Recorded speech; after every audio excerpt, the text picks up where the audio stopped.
क्रोध हर किसी को आता है। जब भी किसी की बात बुरी लगती है या किसी का व्यवहार पसंद नहीं आता है तो गुस्सा आ जाता है, और एक बार जब यह आता है तो फिर दिमाग से निकलने का नाम नहीं लेता।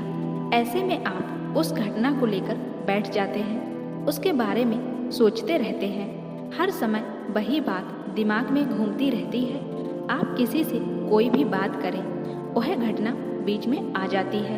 ऐसे में आप ना चाहते हुए भी उस बारे में बात करने लगते हैं, उसकी शिकायत करने लगते हैं। और अगर उस समय वहाँ पर कोई बात करने वाला नहीं हुआ तो आप अपने आप से ही बातें करने लगते हैं, बड़बड़ाने लगते हैं। इस सब से उस व्यक्ति की सेहत पर तो कोई फर्क नहीं पड़ता, पर आपका नुकसान जरूर होता है।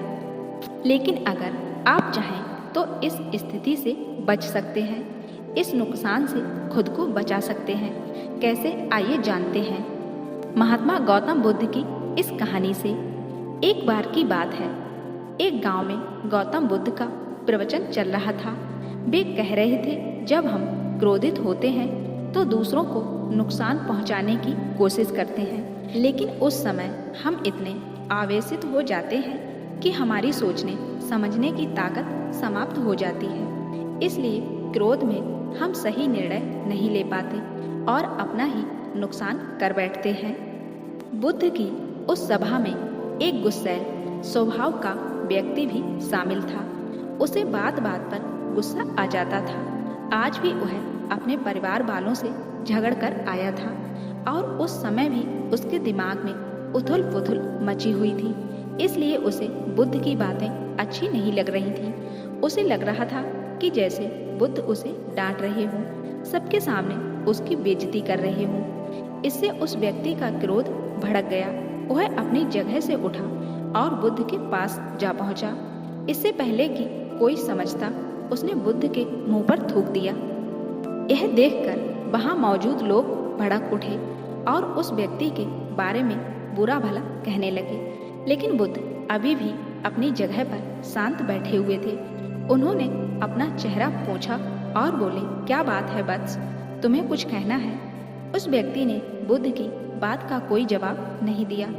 वह बिना कुछ कहे वहां से चला गया। यह देखकर एक व्यक्ति से नहीं रहा गया। उसने बुद्ध से पूछा, महात्मा, उस मूर्ख व्यक्ति ने आपका अपमान किया और आपने उसे कुछ नहीं कहा। उसकी बात सुनकर बुद्ध धीरे से मुस्कुराए और फिर बोले, तुमने शायद उस व्यक्ति का चेहरा नहीं देखा। वह बहुत परेशान लग रहा था।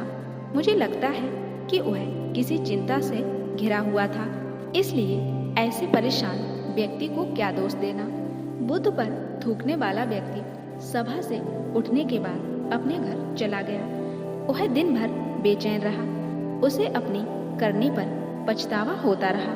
रात में भी वह सो नहीं पाया और बेचैनी में इधर उधर करवट बदलता रहा। अगले दिन वह फिर से बुद्ध की सभा में गया।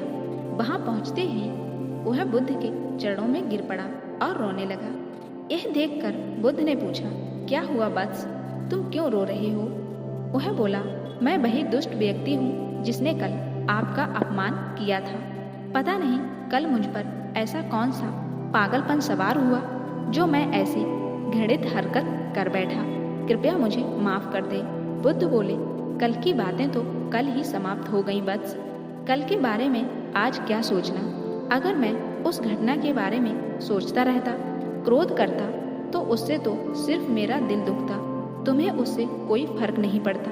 इसलिए बुरी घटना को याद रखना कोई समझदारी की बात नहीं है। इससे हमारी परेशानियां बढ़ जाती हैं और जीवन ठहर जाता है।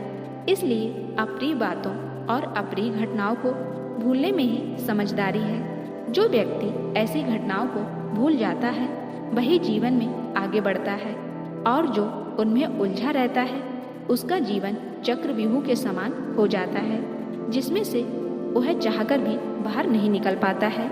दोस्तों, गुस्सा करना बिल्कुल ऐसा होता है कि जहर तो आप पिए और कामना करें कि सामने वाला मर जाए। इसलिए जब भी कभी आपको गुस्सा आए तो इस बात को ध्यान में रखें कि अगर आप किसी से नाराज होते हैं और रूठकर चुपचाप बैठ जाते हैं तो आप अपना ही नुकसान करते हैं। इससे आपके समय का तो नुकसान होता ही है, आपके शरीर का भी नुकसान होता है। इसलिए अप्रिय बातों और अप्रिय घटनाओं को लेकर बैठना कोई हल नहीं है। बेहतर है कि उन्हें भूलकर आगे बढ़ें, तभी आप जीवन के प्रभाव के साथ अपने आप को जोड़ पाएंगे और जीवन का आनंद ले पाएंगे।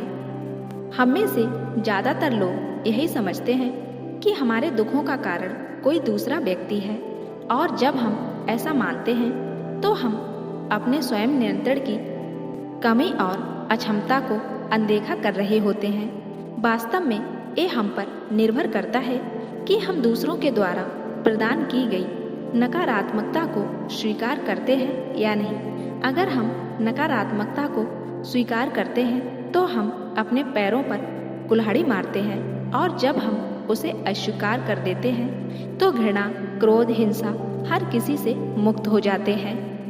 इसलिए गुस्सा करना बिल्कुल ही व्यर्थ है। क्रोध दूसरों को हानि नहीं पहुंचाता, बल्कि आप ही को हानि पहुंचाता है, और ज़्यादा गुस्सा करने से बनते काम बिगड़ जाते हैं।